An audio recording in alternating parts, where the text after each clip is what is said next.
reject your conformity and substitute my own.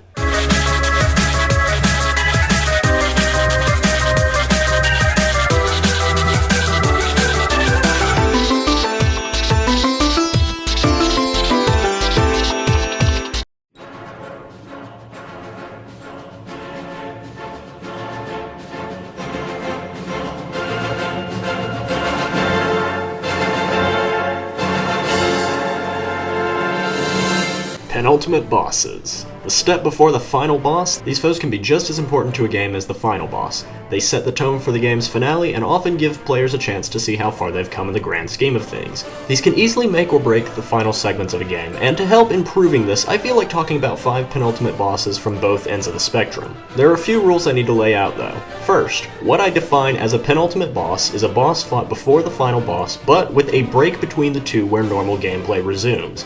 A boss with just a cutscene separating them from the final boss is not a true penultimate boss, but rather an extension of the final boss itself. Repeat bosses also do not count unless the boss itself is made different from the first or previous encounter in some way or fashion. Second, the play before put and one per franchise rules are in place to ensure variety, but they both apply to the entire list. If one series appears in the top 5 best, it can't be in the top 5 worst, and vice versa. Third, as always, I'm eager to hear what some of your favorite and least favorite penultimate bosses are, so please leave a comment if you want to.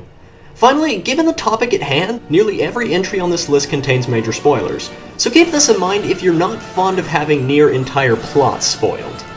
With all our preparations ready, let's get the double top 5 started, starting with the worst and alternating from there.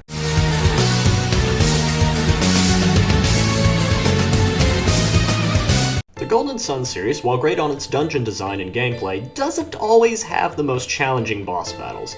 Yet, perhaps ironically, the first of the worst comes from the most well-balanced of the trio, Golden Sun: The Lost Age. Given that the already great Mars Lighthouse had another boss up its sleeve, I figured that a penultimate boss so close to the climax would end up being one of the best. If you couldn't tell already, I guessed wrong. The Flame Dragons are, strange choice for the Lost Age's penultimate boss. Despite being supercharged forms of Karst and Ageisho, it lacks the polish and delivery of the Fusion Dragon from the original Golden Sun, and even when compared to the battle with the pair at the top of Jupiter Lighthouse, one of the best bosses in the game, it got to be a bigger disappointment. Essentially, the Flame Dragons come off as carbon copies of Ageisho from the aforementioned boss battle, and while that one had a good amount of challenge to it, I've always found the Flame Dragons to be easy to the point of doing nothing but spamming weapon unleashes and Jenna's aura synergy. Far from what I was doing in the boss battles that precede and succeed this one. Ultimately, this battle is awkwardly crafted from an otherwise good idea, tends to come off as oddly easy despite its position in the story, and comes as bland considering it precedes a great final boss and a set of unique and challenging optional bosses. It's far from stellar, but there are certainly worse.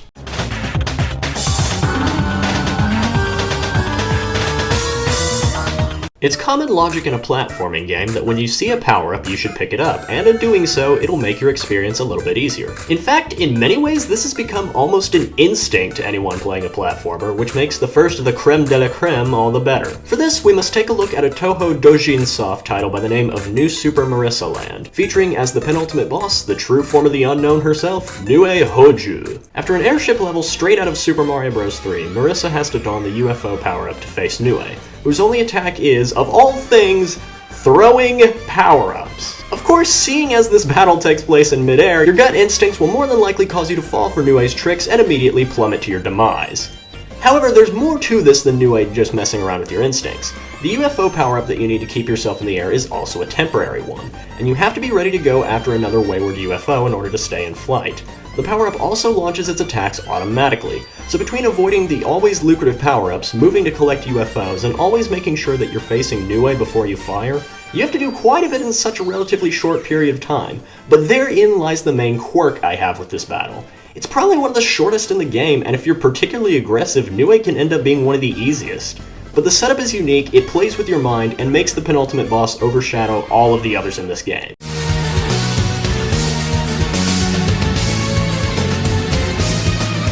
Personally, I like the idea of taking a normal enemy and making a larger and more powerful version of them a boss at some point. But this didn't exactly go well for Rockyfella from Plock. Rockyfella maintains the challenge that this game's bosses have, but at a few times it can come off as a bit cheap, particularly when he pops out of the ground, giving you an option of either quickly hitting him and running to the very last pixels of the screen's left side and barely getting hit, or having him spew torrents of projectiles from his head, forcing you to jump through a gap in the stream to get close enough to attack. Either way, Rockyfella's attacks do quite a bit of damage, making the battle feel a smidge punishing for those who can't quickly get the timing down. Once you do figure the pattern out, the boss isn't anything special past that point, becoming a bit bland if you figure it out through many failed attempts of trial and error, and that just makes Rockyfella memorable for all the wrong reasons. Overall, like with the Flame Dragons, the concept was interesting, but the execution truly could have been better, perhaps by toning down the damage Plock takes, and giving him at least one more attack to make the battle less harsh and predictable.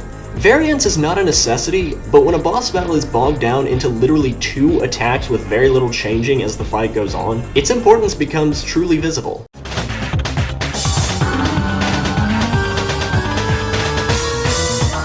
The 16 Colossi encountered in Shadow of the Colossus all play out like ginormous puzzles, and nowhere is this fleshed out more than the 15th and penultimate Colossus, Argus. Argus's sigils are probably the most well-protected of any Colossus, and getting to each involves a fairly complex process of using the ruined city to your advantage and manipulating Argus into cutting a path further upwards to the top. However, an Argus doesn't simply go down after you scale the city and begin to target its sigils. Argus resists much more than the previous Colossi, and trying to get a good hold on its sigils is just as difficult as getting to them, especially on hard mode, where an extra sigil is added on Argus's chest, where recovery after falling has the possibility of breaking your focus, especially during the time trial rematch. While Shadow of the Colossus is a game that focused more on its story and presentation than any other aspect, it's important to remember that the Colossi are massive opponents that you must learn how to outwit in various complex ways, and Argus is truly the greatest test of your forethought and skills, all in preparation for an equally great final climax. Unless you knew how this game ended without playing it first, you monster.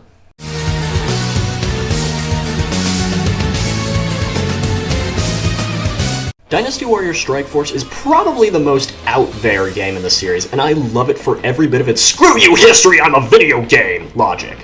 Unfortunately, after some great battles against the leaders of your rival kingdoms and their guardian animal, the game decides to repeat this formula in Chapter 6, where, prior to your final duel with the resurrected Lu Bu, you must fight corrupted versions of the Wu Tiger, Wei Phoenix, and Shu Dragon. In the normal matches against this trio, your target was the commanding officer, not the animal itself, and against the death variants, it's the other way around. It sounds passable, until you come to the realization that most of the time, Lu Bu and Diao Chan will shoot you down every time you try to get near the animal, and while you can dispose of Diao Chan, Lu Bu keeps coming back like the frickin' flu. If you're like me, trying to take on these beasts solo and without a bow-type weapon, these get to be an unnecessarily long patience trial, especially given the crapload of health each of them has. It doesn't help that you have unfittingly repetitive music going on and on during these fights, making them further seem like they just go on and on without considerable progress. Like with the previous 2 worst entries on this list, part of the failure here is what could have been a good idea that was instead poorly executed. But what puts these clones higher on the list is just that. They're carbon copies of otherwise great bosses ruined to the point of becoming dreadfully bland. 3 of the best bosses in the game reduced to 3 bosses I refuse to challenge more than once.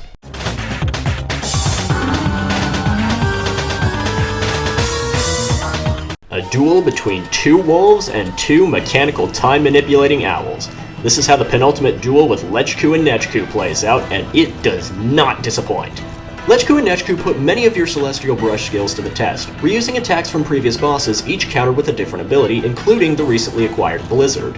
After doing significant damage to one of the owls, Oki will transform his sword into a bow, and you launch him like a canine arrow at the stunned owl, proceeding to knock them to the ground and give them a proper beating.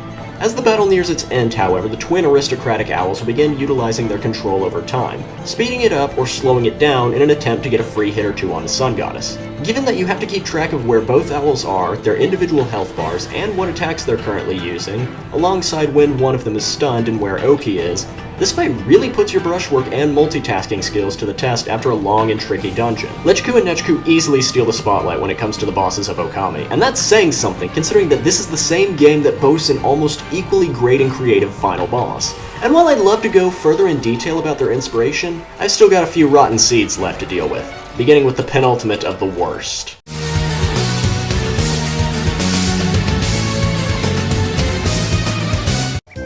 For once, I have something negative to say about the Hyperdimension Neptunia franchise. I can understand a lot of people's complaints regarding the original Hyperdimension Neptunia, but for the most part, I was able to overlook a lot of these, as the game's great writing, combat system, and lovable cast all kept me playing until the very end. And then came one little flaw. This comes in the form of the game's penultimate boss, which seems like the 12th or so battle against Arfoire. Now, I get that this series likes to take jabs at various tropes and cliches in the medium of gaming, but having to fight a penultimate boss who's incredibly close to being a carbon copy of the final boss's first form is where I have to draw the line. I get that Arfoire is fought ad nauseum, but each fight ends up being just a little bit different and on occasion more difficult than the last. On this penultimate occasion, however, there literally is no difference between this fight and the final boss's first form other than the amount of health Arfoire has in both encounters. Because of this, it puts the whole battle into the question of whether it's overly redundant or even necessary. The actual final boss pokes fun at the true final boss trope, so doing it twice just seems like an awkward design choice. Even then, at this point in the game, the penultimate encounter with Arfoire is almost insultingly easy, especially if you took the time to recruit Noah, Blanc, or Vert into the party. Just having Noah and Neptune in the front row of the party is enough to blaze through this battle. Now, I get that the original Hyperdimension Neptunia's low budget led to some questionable design choices, but repeating half of the final boss just minutes before the actual final boss, and doing little to actually differentiate them, creates a mess of a penultimate boss, and I don't think I've seen anything quite like it, but perhaps something worse.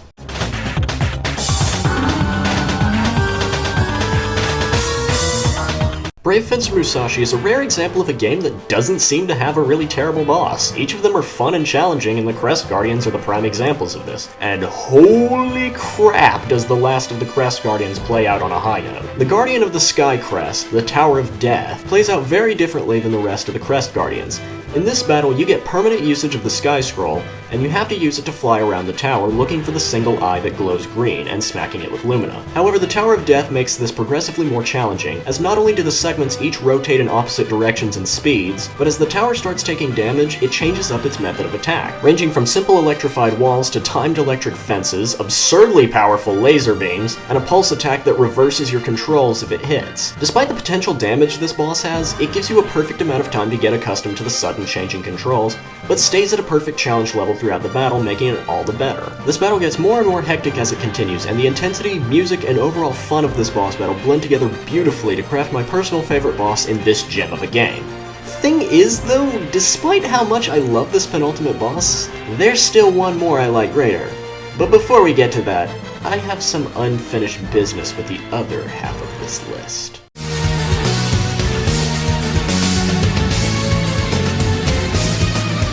I absolutely love Dragon Quest V: Hand of the Heavenly Bride, though it's also one of the very few games in my collection to contain a character I truly despise. That being Bishop Lodja of the Order of Zugzvan. One major difference between the original Super Famicom version and its DS remake is that the unlikable nuisance stays alive long enough to have a third battle with the hero. And it sucks. The third and final duel with Lodja is incredibly disappointing and feels equal parts lazily made and rushed.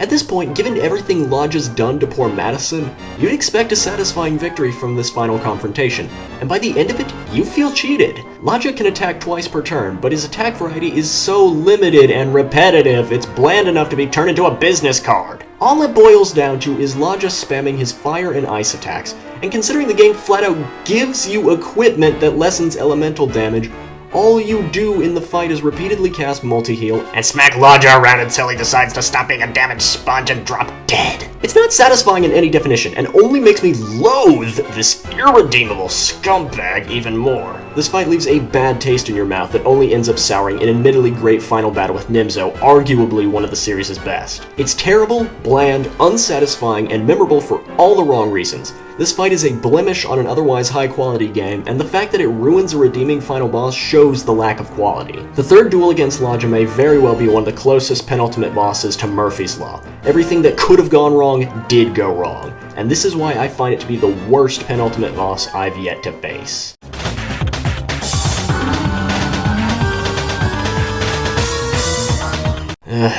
Sorry about that, I had some hanker to vent off. But now that we've seen the worst of the ensemble, what do I consider to be my favorite penultimate boss?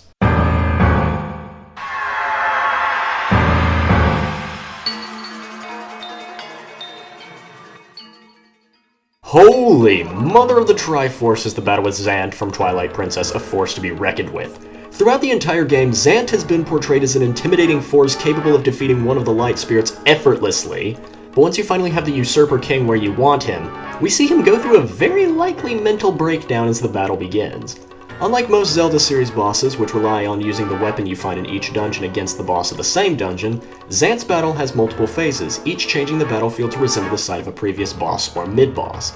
This requires remembering which tactics were used to defeat which boss, and as the battle goes on, Zant becomes an even more challenging foe, instead of just a placeholder for each former boss. As the battle moves on to each phase, Zant gets even more unpredictable as well as more unstable, screaming and making increasingly cartoonish gesticulations, being brought to the epitome of a spastic mess by the final phase. The music especially emphasizes on this, getting faster and more incoherent as the duel nears its end. Seeing such a menacing looking character break down into a psychotic savage in less than 15 minutes really hammers in the memorability of this penultimate boss, and to an extent makes this boss overshadow the others, even Ganondorf, especially given that until this very battle, we assumed Zant was the main villain. And while it may not play out like a final boss battle, it certainly sticks in your mind like one. If you didn't see this downward spiral of lunacy coming, it really comes as a shock to the system. Downright humorous with Zant's increasingly bizarre actions.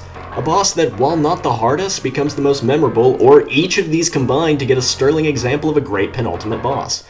You can argue that Zant's attacks stay fairly consistent, but unlike Rocky Fella and Laja, they're used differently with each phase.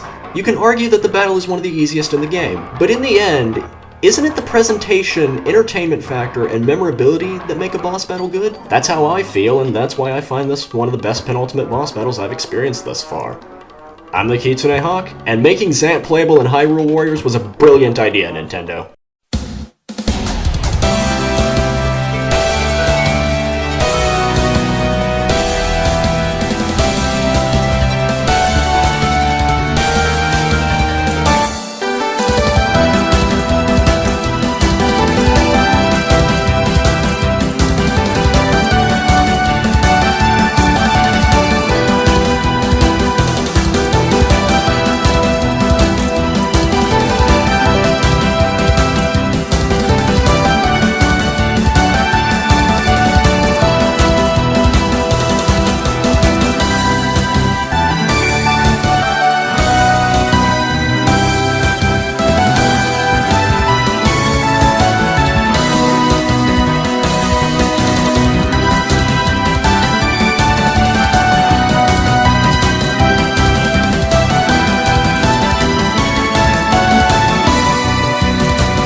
Remember, children, never listen to a giant glowing yellow orb that tells you it is a god wanting you to merge light and shadow to create darkness.